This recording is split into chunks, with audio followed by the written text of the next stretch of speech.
Hi, this is Chris Rudolph. We're here today interviewing Craig Cafall about his life in San Miguel. So tell us when you first got here. I came to San Miguel in 1965 with my family. My mother came here to study ceramics and art.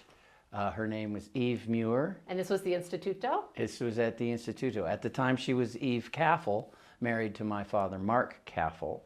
And we first moved into a house on the street of Hernandez Macias. And we were there probably for a year. Then they bought a house on Pila Seca, the lower part of Pila Seca, and which was good for me because they enrolled me into Augusta Irving's school, which was a bilingual school, and that's sort of where I started to learn Spanish, and made a lot of friends there. And in fact, I invited that whole school to come out to my 7th birthday party that my mother put on at Taboada, the original Taboada, way back in that would have been 66 or 7, somewhere. So who are some of your fellow students that are around today? Wow. Patricia, I can't remember her last name. Meryl? Huh? She helps people with... Garcia? Yeah, Garcia. Patty Garcia. Patty Garcia. Well, she lives in Mexico City now. Anita Maxwell. She goes by Ana, Doctora Ana Maxwell. Her brother Roberto Maxwell, and Paulina Hawkins, who we did lose, unfortunately. She was a very dear friend. And those are some of the people that I went to school with. And then I got out of that school the next year. I was traveling back and forth. My parents divorced.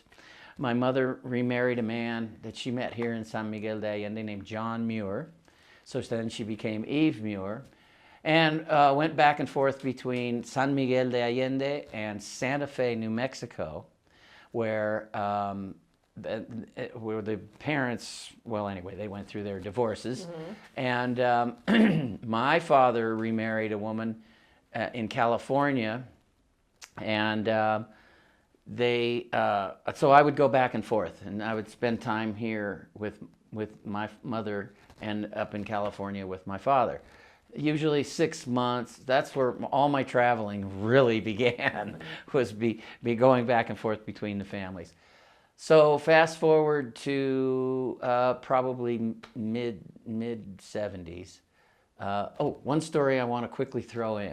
My 10th birthday was I've lived most of my life on Calle Animas here in San Miguel. And we had another house that John Muir had built where he was living with his family at the time, but then my family moved in. My family, it was me and my mother, moved into that house while he was building the house that I now have where you're doing the interview. And so we had a birthday party up there, my 10th birthday. And one of the things that I really loved about San Miguel as a kid, I don't want to say a pyromaniac, but I certainly loved fireworks and cohetes. And I knew everybody where you could get them all here in town. You know, I stayed in all that. I went to there was a firework factory on the old Salida de Celaya, the road going to Celaya, which is now, of course, you know, a big 4-lane freeway, whatever. But back then it was a 2-lane road. The town ended right by it's Mercado Sano, right there at the end. And so just past that, where all those taco stands are now, there was a fireworks factory. And they had these things called toritos. And toritos were basically, you know, just like small castillos, but you picked it up and you ran around with it, and it shot fireworks off the toro, right? So I had one for my 10th birthday at the house, and I lit it, and I picked it up and I carried it around, and it had these fireworks that are called buscapiés, and they go around and and then they go boom and they blow up. And that was not popular with the people that came to, especially the older folks at the party, but anyway. So I had one of those hit me in the leg, and it boom. But so kind of that was sort of when I transitioned from fireworks aficionado into a musician. I started on the drums at the age of 8. Parents first got me a snare drum and a hi-hat, and I learned to keep time. And then they got me the rest of the kit, the drum, the rest of it with all that. And boy, were they not happy. They put me on a schedule. They said, okay, you're allowed to practice your drums from 1 o'clock to 2 o'clock. That's it. When you come home from school. I went, okay, boom, boom, boom. So I did, and drove a lot of people crazy, but it was good. I learned timing. Speaking of schools, I went from Augusta Irving's to a school called Fray Pedro de Gante, which still exists here, but it's in the new location. Where it was when I went was on Calle Mesones, next door to the Teatro Angela Peralta. And it's where those condos are now? Right. And then from that school, after I came back from another stay with my father in California, they put me in Instituto de las Casas, which we all referred to as Santo Domingo, which is up where Santo Domingo hits the Salida de Querétaro. At this point, they're not bilingual schools. No, these were all Mexican schools. schools. And both me and my brother went to them. But my brother went to go live with his mother in New Mexico. I say my brother, John Muir's son, who is the same age as me. His name is Star Muir. And he is now a college professor at George Mason University outside in Virginia by Washington, D.C. Anyway. Speaking of John Muir, he did something that he was quite known for. John Muir and my mother, okay, this was 1968 in Taos, New Mexico. We were actually living there. And John had a garage, John's Garage, and which he talks about in his book that I'm alluding to. He would write, he'd get so much business, and this woman named Deborah Green would show up with her VW Bug, and it would be running horribly. It'd be missing and sputtering and all that. And he said, well, Deborah, I don't have time right now, but here. And he went upstairs and he typed out the procedure for adjusting the valves.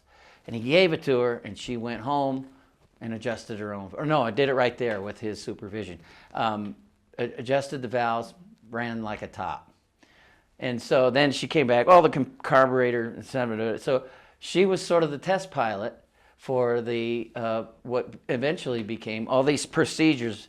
My mom went, John, you have this stack of procedures. Why don't we put it in a book, and we'll get some illustrator to make some little great illustrations. And that was the birth of How to Keep Your Volkswagen Alive, a manual of step-by-step procedures for the complete idiot. That's the long title, affectionately known as How to Keep Your Volkswagen Alive. It was one of the very first how-to books ever put out, and it came out in 1969. And because it came out in 1969, we were invited as a family to go to Woodstock in 1969. Well, the book was being published and released, and they told the people, Wavy Gravy, that we would love to go, but we're busy. And of course, at the time, I wasn't aware of that, but I look back on it now and go, I could have been at Woodstock, Doug? Backstage the whole time, by the way, not out in the audience.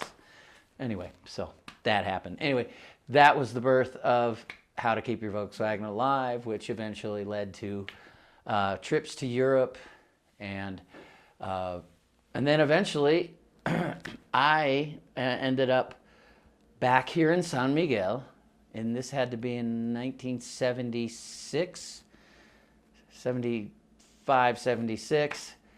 I came back to San Miguel. By the way, I want to add, when I first came to San Miguel, the town was just the old colonial town. There was nothing. Everything was campo on all the way around. For all you gringos, campo means, just fields and empty, it was beautiful. Ranchos and all that. But It was nothing out there. So what did you do for fun as kids? I hung out with a lot of the kids that lived on the Calle de Animas, and we would play soccer. And of course, that's how I really learned my Spanish, because when you're a kid, you're like a sponge and you absorb. And so I learned, not only did I learn Spanish technically, but I learned slang. So I was able to really get into that.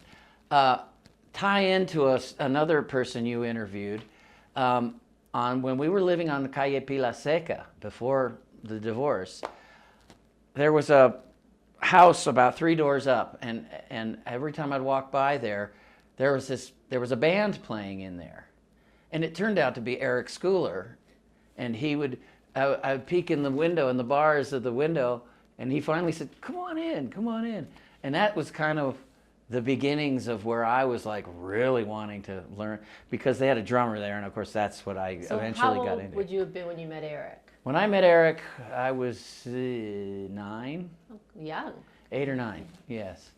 And I hadn't met John yet. Yeah. Schooler, that is. And Sidel Schooler was building the house on Calle Quebrada, which was right around the corner.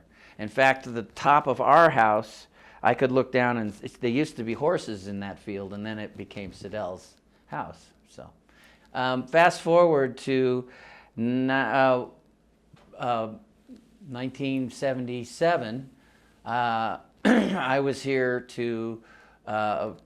back from one of my trips with my dad, and I went to school. This was high school for me. Yeah. And I needed to, finish and graduate and get a diploma, which I did later in New Mexico. But I got my first gig as there was a woman singing lounge music. Well, like she would sing old classic pop songs. She was, I think, originally from Chicago. That's what I remember. Her name was Jeannie Lynn. She has a daughter, Jill, that lives here in San Miguel. So, but I played with her mother at the club at Mamma Mia's for 2 years. She would come out and we'd do I played acoustic guitar, and there was one other guy playing acoustic guitar with me, and that name will come to me in a minute. That she would sing 5 songs, and then she'd go walk around and schmooze the crowd, and that taught me about being a front man. So I was doing a lot of singing a lot of songs. And how old would you have been at the time? 17. 17. And I was going to the school that... Santo Domingo. No, at that time, no, this was the school that became the one that's down here. Vasconcelos? Vasconcelos, thank you. Jose Vasconcelos. And that was the beginnings of it. They had they were trying to do like a high school version of it. And part of it was on Ancha de San Antonio, and then part of it was on Calle San Francisco, which is where I was going. And Jeanette Rathman, no, I can't remember her last name, but she was our teacher. Mm-hmm. Of course, I was working every night at Mamma Mia's, so I'd show up when I could show up, because it was late. I'd be working late, and then, of course, partying afterwards. When you're a teenager, you can do that. So what was the scene at Mamma Mia in the 70s? So the scene at Mamma Mia's in the 70s was they'd have a couple of different, kind of like they do now. They have a lot of bands that come in and out, but Eric and Kelly first started it. So originally it was called the Gas Bar, and it was just when you walked into the old Mamma Mia's, you went to the right, and that was where the bar was. But it was one room at the time, and Pancho Pemex, which I'm sure most people that were here back in those days, Pancho opened it. Mm-hmm. And John Schooler's brother, Eric Schooler, and his writing partner at the time, Kelly Farrow, would do their duo. They'd do a duo, and it was a big long table down the middle, and everybody sat there, and you could order a pizza from Mamma Mia's from the kitchen. They didn't even have the way back open at that time. That's just where the kitchen was. And the place across the hall from it was their restaurant. And So you would order a pizza, and you sit there and listen to music. And this was started by Pancho. Then eventually, Pancho went out of there. Jose Luna took it over, which he's the owner of Mamma Mia. And he opened up a wall, and then there was 2 rooms, and then we started having bands play there. And my band played there. Actually, when they moved into the 3rd room, so they opened that bar up to really big. First, they put the stage way at the bottom, and the musicians were too far away from the audience, so they put the stage in the middle, and then they built those balconies and played there for off and on for years. Because that really was part of the center of San Miguel social life. Everyone went, right? Yeah, everybody went there. Because La Cucaracha was still on the Jardín at the time. So we would get, the night would start with happy hour at La Fragua. Then we'd go over to the Cook and have a drink. Then back to happy hour, then down to the Mamma Mias. And that was it. And then after that, we would go down to La Escondida, which was, the music wouldn't start till at least midnight and roll till 3 in the morning. And they had great food there. This is down by the San Juan de Dios neighborhood, which is now, the old La Escondida is now Warren Hardy's language school. And so we were there. They had the best food, and it was food all night long. The waiters were really jovial and happy, and then because they were getting great tips. And so Eric's band played there. Chuy Sanchez, he played there. A lot of other bands. I'm just going to say that because I can't remember all their names. The guy was Mario and Pepe and all that. Oh, Pepe. So Eric's band was called Pequeño Emo, and they played there all the time. I came back when that all closed, and I decided to come back to. I was living in California from 1985 to 1990, and that's when I moved back here to San Miguel. And I ended up putting the old band back together. Eric was here, and so it was Eric, Pepe Uribe on bass, and Chucho Morales on drums, the original 2 bass and drums. And we all got together and we rehearsed for all this time. We ended up getting what you would call the house gig at Pancho y Lefty's, which is on Mesones, next door to Tio Lucas. Tio Lucas. Yeah. So what year did Pancho's open? Do you remember? Sometime in the 80s. 80s, because yeah. when I came in 88, it was definitely a happening Yeah, place. I think it opened in like 85. Okay. But Scott Mahoric and Malena, at the time Mahoric, but they were married. And so they were making money selling glass boxes in the States, and they put the bar in. And so in 1990, we became the house band. And that was by far like the most popular bar. Oh, back it then. was jumping constantly. And it was 2 for 1 beer on Wednesday. On Wednesday That's when night, I would go. That's when most people would go, and you would see guys standing around with 2 caguamas in their hand. Caguamas are the big beers, and not just 2 beers. And they'd be standing around, "Ándale pues," and then rock and roll, screaming. And so that was our gig for 2 years. Gruppo Control. Oh, let me back step a minute. Eric, in January of '91, passed away. So we had a memorial for him that night because we were booked to go into Pancho and Lefty's and play a weekend. And so it was very tearful for Pepe. It was just Pepe and Chucho and myself on stage. And we had a good cry. And then we played the show the next night. And then I started looking for another guitar player, and lo and behold, out of I want to say nowhere, this Scottish guy comes up to me and goes, "Hey Craig, I know how to play guitar." I'm not doing a good Scottish accent, I'm sorry. And And so he came over and we auditioned him, and he became part of the band. We changed his name from Pequeño Imo to Gruppo Control. We ended up having the gig there for a couple years. Plus we would go to Querétaro and play. So we were back and forth. That was like 2 years, and then after that I moved back to the States. So during that time that you were here, at that point, we're talking almost 30 years, what were the biggest changes you saw? Oh, I started to see the town grow. Like, they built the Libramiento back in the late 80s, early 90s. So that was this road around town. That was it. Now, of course, it's a freeway around town with bits. There was nothing there. But all of a sudden then, as time went by, you know, businesses grew. I think there's a Nissan dealer out on one of the roads. And you know, the whole section between the road to Dolores Hidalgo to the road to the train station, that just exploded. And a big bunch of colonias went in there. But what about like lifestyle?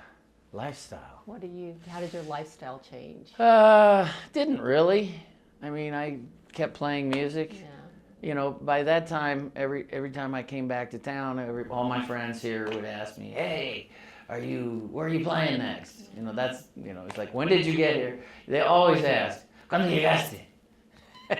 ¿Cuándo llegaste? ¿Y dónde vas a tocar? And that was it. Yeah. But socially, like back in the days of your parents, what were they up to? My parents would have, as you remember, we had a swimming pool and a hot tub, and Thursday afternoons was Thursday afternoon pool day. So my parents, and I was probably 16 at the time, 16 or 17, my parents would have these Thursday afternoon gatherings of artists, mostly artists, writers, friends, obviously, and probably 20, 30 people would show up, and we'd lay out some food, and everybody go swimming or dip in the hot tub and sit around and talk. And my father at the time, well, this had to be 74, 75, because John passed away in 77. So I guess I was even younger than that. I was probably about 14 or 15. And, you know, but he would have, that was his social circle. John was very outspoken. Is that the right word? Very philosophical. So he would hold court, like almost kind of like, you know, people would really listen to what he had to say. And I noticed that happened in the States too. But you know, he was just one of those kind of people. He always liked to have a gathering around him. But then he'd like his private time too. So, but anyway, yeah. So John's life, he kind of got us all started. It was, I'd say, very bohemian, and for that. So, and for me, it was very influential. He taught me about working on cars because I helped him. Like we have a big garage here at the house, and he had a VW van and a VW Safari, which was like the little Jeep looking, they called them Safaris here. In the States, we called them the Thing. And so he taught me about, you know, all the mechanics. And I also learned about carpentry, not really through him, but a little bit, you know, design. So John was very influential to me, very, very influential. And he super supported my musical career. He, you know, he really was very supportive of me pursuing music, which I did and which I have been doing for the last 50 plus years. Now, what about the apartments next door? There's the big apartments. Before anyone else is really doing apartments. Well, I was your landlord at one point. How did that come about? Well, John had those built right around, I want to say the mid-70s. And that property, he had a partner here. Because at the time, you had to own property here, you had to have a Mexican person put their name on it and have the controlling interest. So the Sanchez family had 51% and John had 49%. and John was the one with the money, you know, because the Volkswagen book was very successful. Has sold, I want to say 20 plus million copies. Wow. And it was released in four different languages: English, Spanish, German, and Portuguese. And so he built these apartments that were painters' studios, really, because there was the studio upstairs, and then there was was it 2-bedroom? 3-bedroom? I can't remember. But they had both. Yeah, Two and there three. were 2 and 3-bedroom apartments, and a big kind of open area for kitchen, dining, living room area. And we kept those, and then after John passed, my mom and I ran them for a while, as you remember. And then probably mid-90s, it was just becoming difficult to be, because I was still traveling for music. I was going up to, play in the States, and then coming back here. And I told my mom, I said, I think it's time to get rid of them. So we sold our apartment interest back to the Sanchez family. And that's what happened. And then I've never been involved with it since. Now, speaking of back to like the 90s, one of the places that really no one has mentioned in all these interviews, but was a big part of our life, was Casa Xus. Casa Xus. Oh boy. Well, that was always a fun place to go hang out. The owners, Mark and Earl Hansen, actually originally opened, I guess, by their parents, Bubba and Wanda Hansen. And but Mark and Earl basically started to manage the place, and it was it was like Tex-Mex food. Right? But the caveat I always like to say is, but they were Mexican. They were from Mexico City, the boys. Right. But the parents were Americans, so right. they looked like typical. They looked like typical gringos. The gringos, but they weren't. They were very Mexican. Right. They were, and they spoke perfect Spanish and perfect English. Yeah. So they were bilingual guys, and in the 90s they became really good friends. Well, that's where all the Tom Frazee, myself, a lot of people hung out to go there because they had cable TV and a big screen, and we could go there and watch football games. And it was the only place in town. The only place that had a big TV room. And then, sometimes you could go in there and they'd put a movie on for you. And every night. Yeah, I guess every night. Dinner and a movie every night. If you wanted to, yeah I suppose. It was a hub. Oh, and in the back they had a room full of pool tables. So we would go back there and shoot pool. Even after they closed the doors, we'd stay there for hours and party and shoot pool. It was a lot of fun. That was that Casa Xus. Just to add really quick, they moved. They are now in Rincón de Guayabitos with Wanda's Burgers. So this is named after their mother. And it's a great restaurant. And they have bungalows on the beach there. And I've stayed there a few times. And I actually stayed there one time and played music in the restaurant for, I was there for about a week or two. And in exchange for my staying there. So yeah, and they still have the place, and it's still going strong because I go to the beach every year, and I go spend a day there go see those guys because they've been family ever since the 90s. So. Yeah. And now you wrote a song about San Miguel. I did. Do you want to play it a little bit? I could play a little part of it. So from all the years of living here, San Miguel, I always tell everybody, when you come to San Miguel, once it gets in your blood, you'll never get San Miguel out of your system, because San Miguel is a beautiful town, and you will always feel welcome here.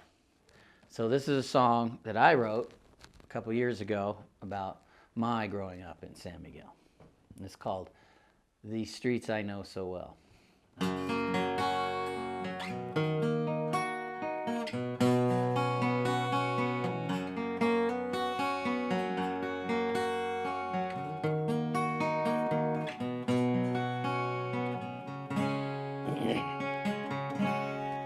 Well, there's a clock chiming in the old town square.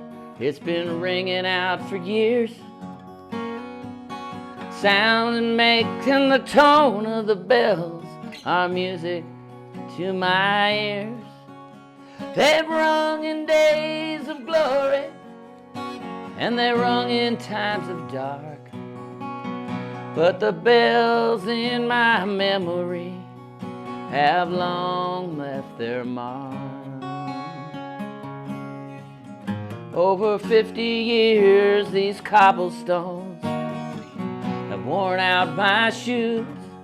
And in that time, I've learned to love, and I've learned to sing the blues. I met a girl named Cindy who took me by the hand. She opened up my world, made this boy into a man.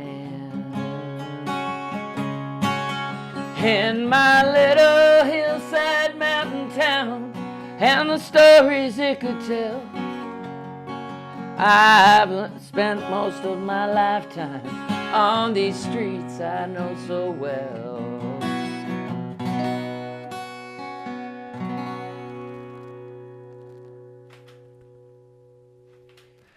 We'll stop there. Anyway, there's a couple other verses, but to give you a taste of it.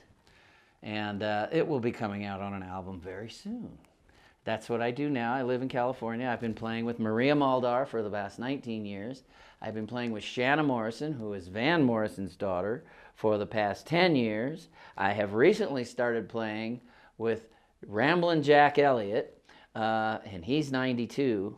And I'm very happy to do that. And then I just got a call to go play with Janis Joplin's original band, the Big Brother and the Holding Company, and I'll be doing that in January, and many more things. And then I'm cutting 2 new records.